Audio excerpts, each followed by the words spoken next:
Matt once again. Welcome back to another video. It's funny, I actually did pre-record a couple videos I haven't uploaded yet that you'll see with a full beard. But I wanted to get this done because a very nice guy named Kyle has sent me this off my Amazon wish list. And he asked for a review. I figure it's the least I can do. This is Phenomena, Dario Argento film, which I haven't seen many of Dario Argento's movies.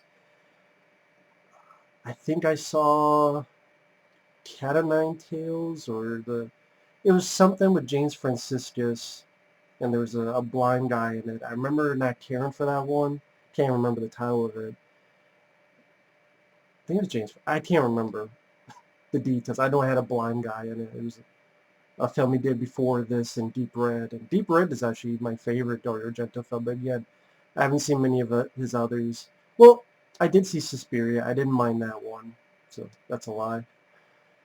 But I haven't seen Opera. I haven't seen his newer stuff like Mother of Tears or the one he did with Adrian Brody. And so I guess it's this, Suspiria, Deep Red, and whatever that other one was. And obviously, like I said, Deep Red's my favorite. This is probably my second favorite because the concept's interesting and the ending is pretty wild and entertaining. It has a really good score by Goblin.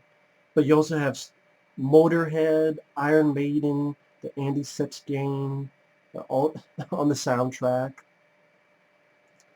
And this Blu-ray by Synapse is pretty good. The film looked beautiful.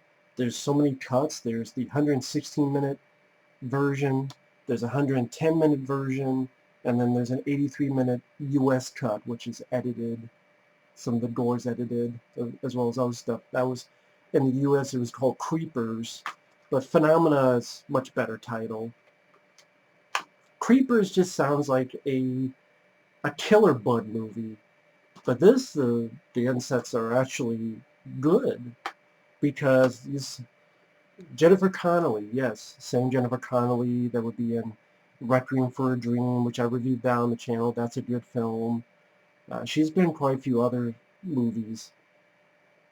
One of her first film roles as this girl who her father is away in a different country and she's sent to Europe to this academy at school, and there's a killer running around. We see it at the beginning, and that's the thing with Dario Argento. He films murder like they were art. I know this sounds weird, but like the first girl that gets killed, she gets like a scissors in the hands, and then she gets chased, and you have this slow motion where her head bashes the back of her head through the glass. And Dario Argento definitely, at least at this point in his career, had a talent for that.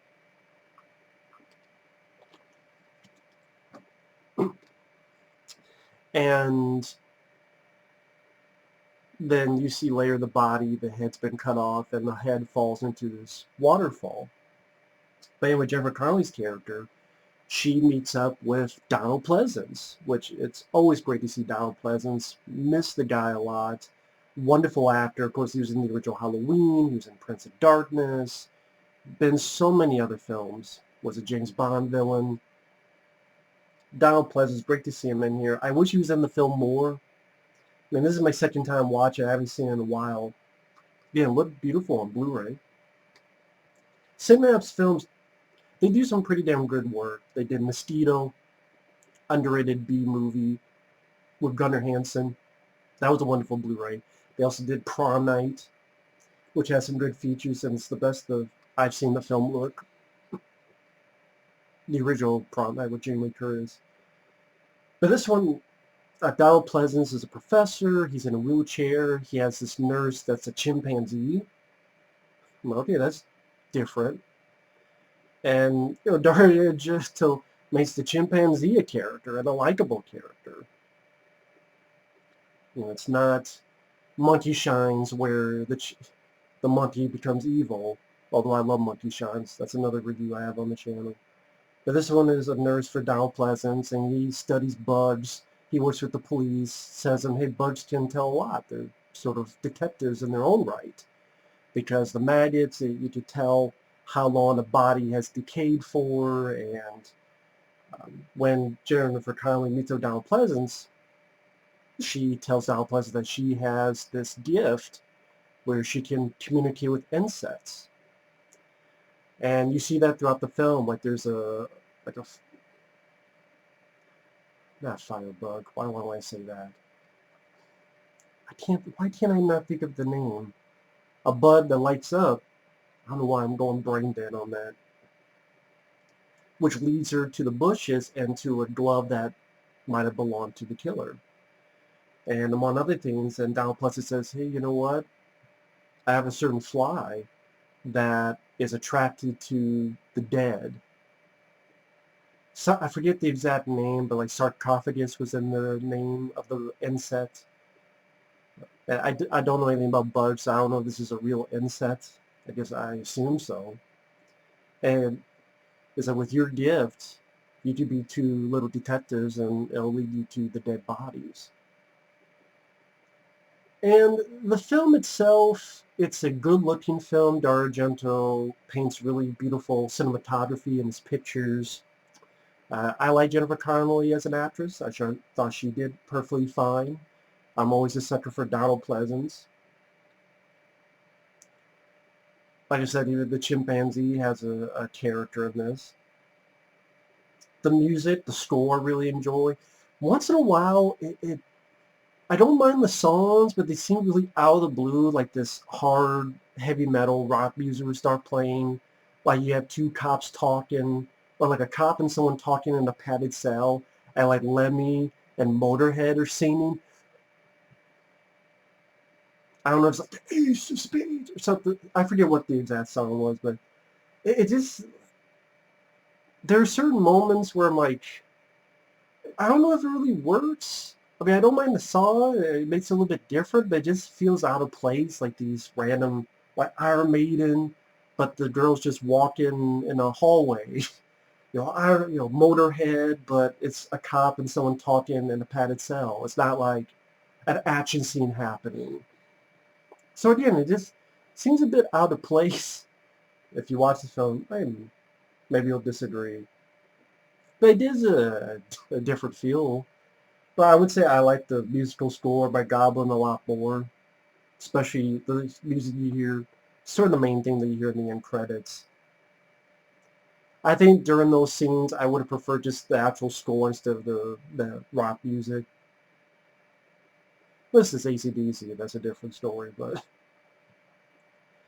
the movie, granted, I saw the longest cut because I wanted to. I think the last time I saw was the 110-minute cut. I'll probably watch that in the future. Just the 6 minutes with that, I can't remember all that was added in. It seems a little bit slow at times, especially in the first half. I believe I'm not some guy that just, I need something to happen every 5 seconds, but it seemed a little bit slow to get going. I don't know, even Deep Red I thought went a little bit faster than this. But I like the concept. I like the concept of this girl having not only an affinity to insects, but she has some sort of psychic link. So at one point she's being bullied at school and all these flies like consume the school. And I thought for 1985 standards, it didn't look that bad compared to other stuff I've seen. And like I said, the Dario Argento's direction and the finale's pretty damn crazy too, which I'm going to go into spoilers right now. I have to. Just the finale, you have Jennifer Connelly gets in touch, is told to stay with this woman who like knows her father or something, and finds out that she's connected to this stuff. And at one point she falls into this pit of carcasses and maggots. You see a little bit of the far end there, which looks like mucky and icky and gross. And then you find out that there's the actual killer is, I don't know if I should call it a child or a dwarf with a face that kind of looks like the face in, if you remember the Funhouse, So it's kind of like a mini version of the Funhouse creature face-wise. It has this pole with a knife on it. And again, it's pretty damn crazy.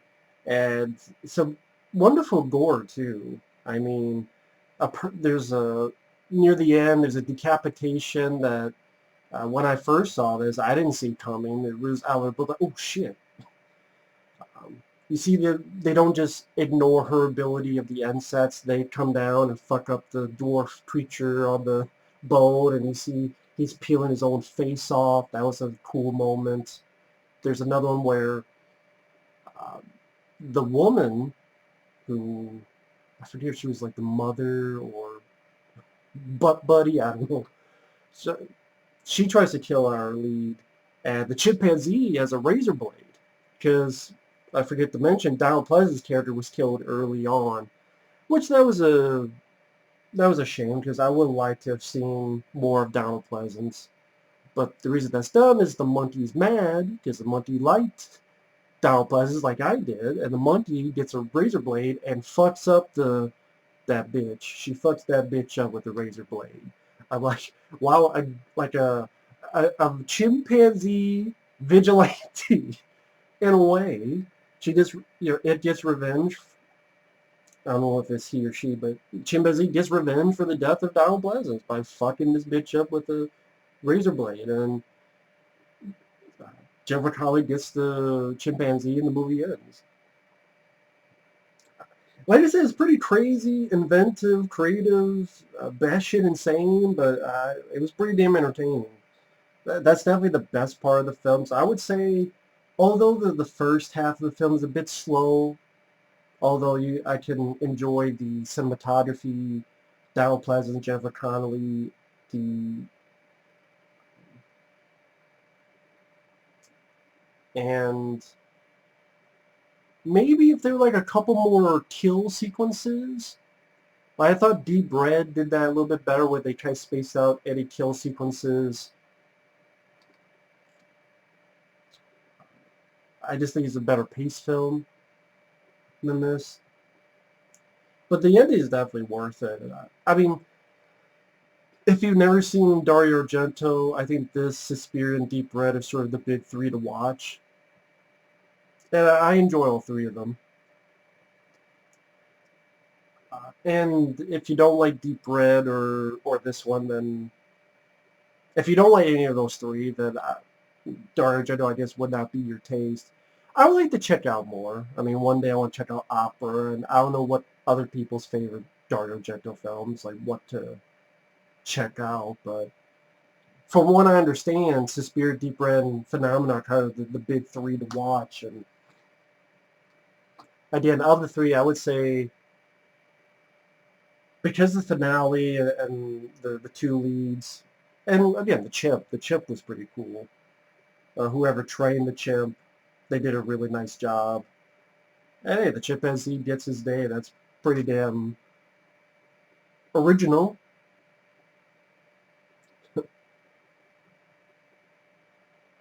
And yeah, this Blu-ray, not only does it have three versions of the film, has a commentary track from Argento scholar and author Derek Platello and film historian, journalist, and radio TV commentator David Novell. You have an hour-long documentary Dario Argento from back in the day called The World of Horror. I think this was done around when, I don't know when Phenomena was coming out, a little bit. It seems like a bit of an older one. And then some trailers. Surprised there's no new interviews with Dario Argento. New interviews. I guess Jennifer Connelly didn't want to talk about it. But really nice presentation. Artwork on the disc, each one. You have the alternate cover. This is the U.S. Creepers, which again, Creeper seems like it would be about her killing people with insects. Phenomena, right? There's no Houdini, Magicon, but it's still pretty beautiful artwork. I like that.